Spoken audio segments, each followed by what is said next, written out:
বাইতুল্লাহ তাকায় দেখবা সওয়াব, আল্লাহর কুদরতের নিদর্শন দেখবা সওয়াব। ওই মানুষগুলো আসলে মা বাবাকেও ভালোবাসার নজরে দেখে না, আলেমও দেখে না, কোরআনও দেখে না, বাইতুল্লাহও দেখে না। সময় পেলেই মোবাইলটা খুলিয়া শুধু গুনাহ দেখে, গুনাহ আর গুনাহ, শুধু গুনাহ দেখে। কি দেখে? গুনাহ দেখে। চোখের গুনাহ, হাতের গুনাহ, জবানের গুনাহ, অন্তরের গুনাহ, শুধু গুনাহ আর গুনাহ। 3 নম্বর দুর্বলতা, আমি ওরে কান দিছিলাম শোনার জন্য। কি শুনবে? আজানের আওয়াজ, কোরআন তেলাওয়াতের আওয়াজ, উলামায়ে কেরামের কোরআন সুন্নাহ ভিত্তিক বয়ানের আওয়াজ। কিন্তু বান্দা শুনে গীবতের আওয়াজ, গানের আওয়াজ, মিথ্যা কথার আওয়াজ, গালির আওয়াজ। এবার কি মানুষগুলো কেমন? দেখতে মানুষ কিন্তু ভিতরটা কেমন জানো? আল্লাহ কয় উলাইকা কাল আনআম, এরা চতুষ্পদ জানোয়ারের মতো। গরুরে যদি বলেন এই গরু খবরদার, তোর আমার আন্ডারে যে খানা আছে এটা খাবি, পরেরটা খাবি না, শুনবে? কান আছে না গরু? এরপরও কিন্তু শুনে না, ওর মতো চলে। আল্লাহ কয় যে মানুষটার মধ্যে আমি ভালো মন্দ যাচাই করার বিবেক দিলাম, ভালোটাকে গ্রহণ করবে, খারাপটাকে বর্জন করবে। এগুলো যারা করে না, আল্লাহ করা দেখতে মানুষ কিন্তু ভেতরটা কুকুরের চেয়েও খারাপ, কুকুরের চেয়েও। চতুষ্পদ জন্তু না, বলে বালহুম আদাল, এর থেকেও খারাপ। এরপর আল্লাহ শেষ করে না, আরো একটা বাক্য বলছেন, উলাইকা হুমুল গাফিলুন, এরা জাহান্নামী। অনেকে মনে করে হুজুর গো এগুলি বয়ান, এদিকে আমাদের জন্য। এবার আমি যদি আপনাকে ধরাই দিই, এরপর তো মানবেন না, ঘাট তেরা না।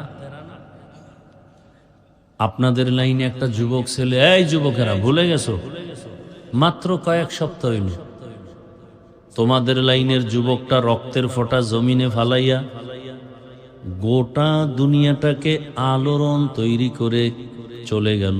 আর বলে গেল, পশু টাকায় বিক্রি হয়, অমানুষ টাকায় বিক্রি হয়, আমি হাদি টাকায় বিক্রি হই নাই। তুমি কেমন যুবক? একটু লজ্জা শরম আসে না? 40 বছর পর্যন্ত তোমার চেহারা থাকবে আলোকিত উজ্জ্বল, 25 বছরে চেহারা নষ্ট কেন? তোমার চেহারার দিকে আকর্ষণ নাই, তাকাইলে মায়া লাগে না, কারণ কি? কি পরিমাণ অপরাধ করেছো, অন্যায় করেছো।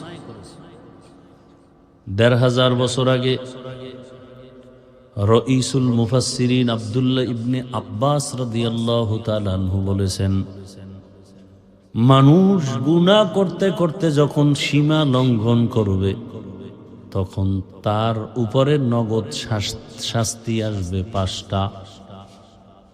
বুঝেন কথা? বুঝেন? গুনাহ করারও একটা সীমা না? এই সীমা লঙ্ঘন যখন করবে তখন 5 শাস্তি নগদ। প্রথম শাস্তি, চেহারার নূর আল্লাহ নিয়ে যাবেন, চেহারায় নূর থাকবেন। 2 নম্বর শাস্তি, খানায় বরকত থাকবে না, খাইবে ঠিক কিন্তু বাথরুমে যাইবে, খাওয়ার পরে রোগ বাড়বে, শক্তি আসবে না। এরকম 5টা শাস্তি। ওই ছেলেটার কথা কি ভুলে গেছো যুবক? রাস্তা দিয়ে হাঁটতেছে, মানুষ এসে এসে ইচ্ছা করে টাকা দেয়। এই ফেসবুকের গোলামেরা, দেখো নাই 50,000 টাকার বান্ডিল, ইন্তেকালের পরে তার অ্যাকাউন্ট চেক করে দেখা হলো কোটি কোটি টাকা জমা হয়ে গেছে। যুবকরা বলো, ওই ছেলে কোনোদিন লাইভে এসে টাকা চাইছে? হ্যাঁ? আর তোর চরিত্র কত খারাপ! সারা রাত মোবাইলে গুনাহ করবি, এমবি নাই, পাগল হয়ে গেছো। এমবি ভাই কই, টাকা লাগবে, খুঁজা খুঁজা বের করছো। মায়ের টাকা, বাবার টাকা চুরি করবো, তুই কত নিকৃষ্ট সন্তান যে বাবার টাকা চুরি করো, মায়ের টাকা চুরি করো। তোর মা বাবাকে ধ্বংস করার জন্য তৃতীয় আর কাউকে দরকার নাই, তুই যথেষ্ট। তোর মতো একটা অসৎ সন্তান যথেষ্ট। আল্লাহ হেদায়েত দান করো। ভাই, আমি কাউকে আঘাত করার জন্য বলি না, আমি আপন বানানোর জন্য বলতেছি। আমি সবার কল্যাণ চাই, শান্তি চাই, সবাই যেন শান্তিতে জীবন যাপন করে আখিরাতমুখী হয়ে যায়।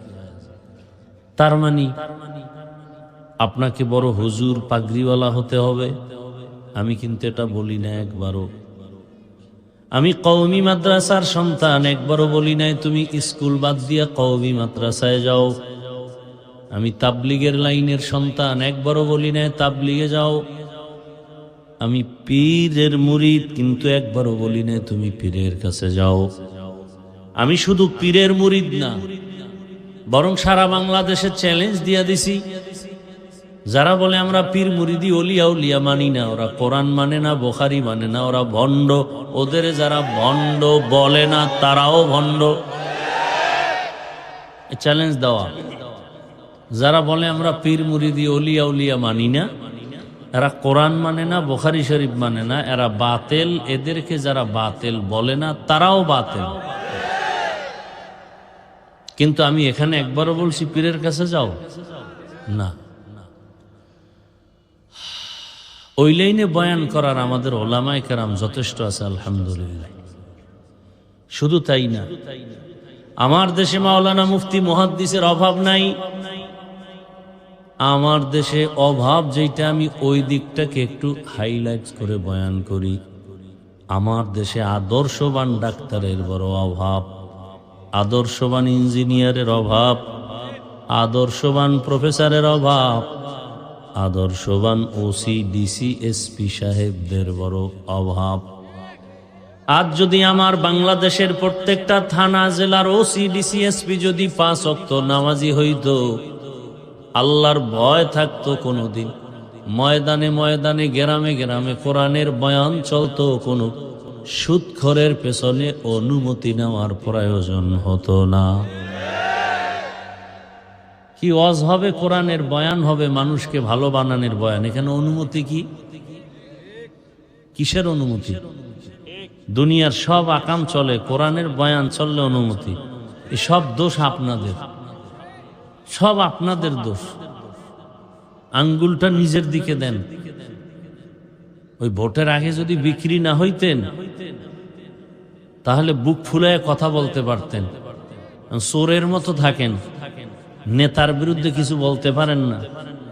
সুদখোর 24টা ঘন্টা তার মায়ের সাথে জেনার গুনাহ অল টাইম। আর হে মসজিদের দায়িত্বে যদি আসে, তো গজব আসবে না কি আসবে? আপনারা বানাইছেন না, টাকা খাইছেন, কিছু কইতে পারেন না। যেই চোরারা শ্বশুর বাড়ির থেকে যৌতুক খায়, ওরা আজীবন বউয়ের গোলাম হয়ে পা চাটে, কথা বলতে পারেন। এরকম চোর নাই? আল্লাহ হেদায়েত দান করেন। কে বলবে এই কথাগুলো? বলেন তো, আপনাদেরকে এই কথাগুলো আমি বলতেছি কি জাহান্নামে নেওয়ার জন্য? আমি ভালোর জন্য বলতেছি, আপনার ভালোর জন্য। আপনি ডাক্তার হন, কিন্তু আপনি সম্মানিত ডাক্তার হন। আমি চাই আপনি প্রফেসর হন, সর্বোচ্চ সম্মানের প্রফেসর হন।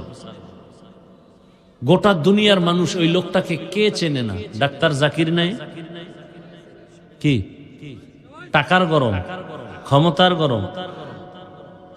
আমগো দেশের তাসলিমা নাসরিনও তো একজন MBBS ডাক্তার, তো জুতা খাইয়ে বিদেশ গেল কেন, পালাইলো কেন?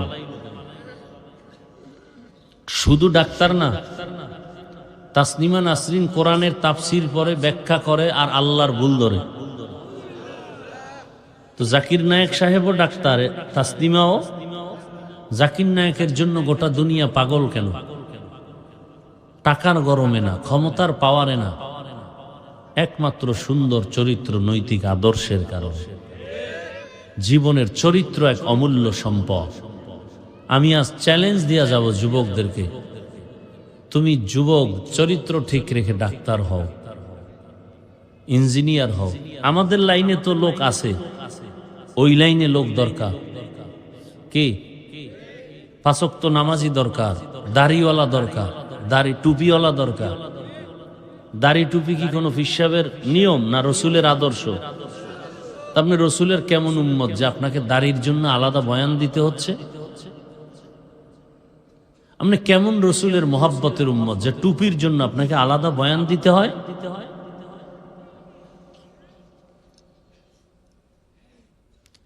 কেমন মুসলমান আপনি? আপনার আমার আল্লাহ এক, নবী এক, কোরআন এক, কাবা এক, ধর্ম এক, কালেমা এক, সব এক। কাফন এক, কালার এক, বিদায় বেলা কবর স্থানের কবরের সাইজ এক, ভেতরের প্রশ্ন এক, সব এক।